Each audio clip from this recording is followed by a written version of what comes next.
Изборите во специфични услови кои што се одвиваа завршија добро.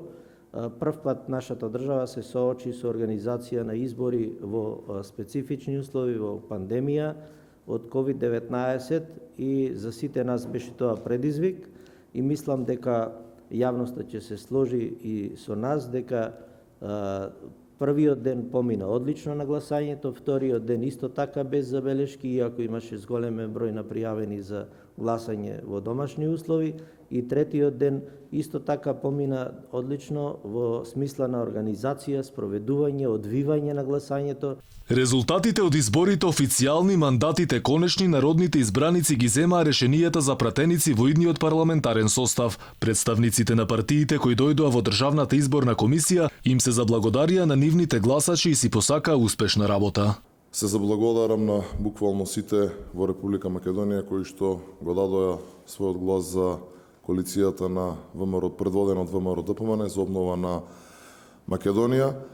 Она што имавме прилика да го видиме на изборите е дека и покрај сите неправилности, подкупи и се она што се случуваше особено во текот на предкампањата и кампањата, дека сепак опозицијата, опозицијските партии успеа да освојат повеќе гласови од владачката структура. Една од варијантите ВМРО-ДПМН да формира влада.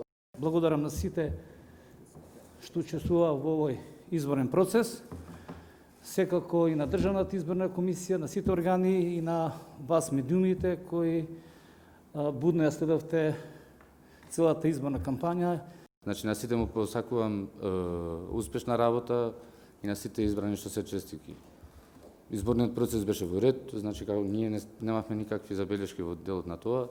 Овластени лица од партиите ги подигна решенијата за колегите од нивниот политички табор. Представници имаше од СДСМ, ВМРО-ДПМН и ДУИ. Левица и ДПА не дојдоа, а представник имаше и од коалицијата на Гаши и Села, меѓутоа не беше овластен да ги подигне решенијата. Конститутивната седница на овој состав се очекува да биде на почетокот на август. Од 120 пратеници 79 се мажи, а 41 пратеник се жени. Доколку се спореди со претходниот собраниски состав во кој имало 75 пратеници мажи, 45 жени, ќе се види дека во овој состав повеќе доминираат мажите. И во овој формат на народни представници има пратеници со долг стаж, како што се Мен Духтачи, Али Ахмети, Павле Трајанов, Антонио Милошовски, Радмила Шеќеринска. ВМРО-ДПМН има свежи имиња, сепак добар дел од нив се професори, експерти и политичари. СДСМ пак овој пат оди со проверени имиња. За да целосно се заокружи изборниот процес, по седницата на собранието почнуваат да течат уставните рокови од 10 плюс 20 дена за договор од коалиции за предводење на извршната власт, која би можело да биде избрана во почетокот на септември.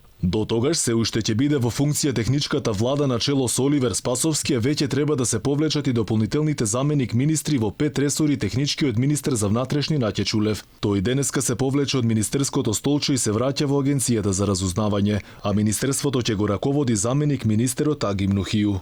На овие избори со мало водство пред ВМРО-ДПМН е коалицијата Можеме на СДСМ, која освои 46 пратенички мандати. ВМРО-ДПМН освои 44, ДУИ 15, коалицијата на Села и Гаши 12 и 2 пратеника освои партијата Левица.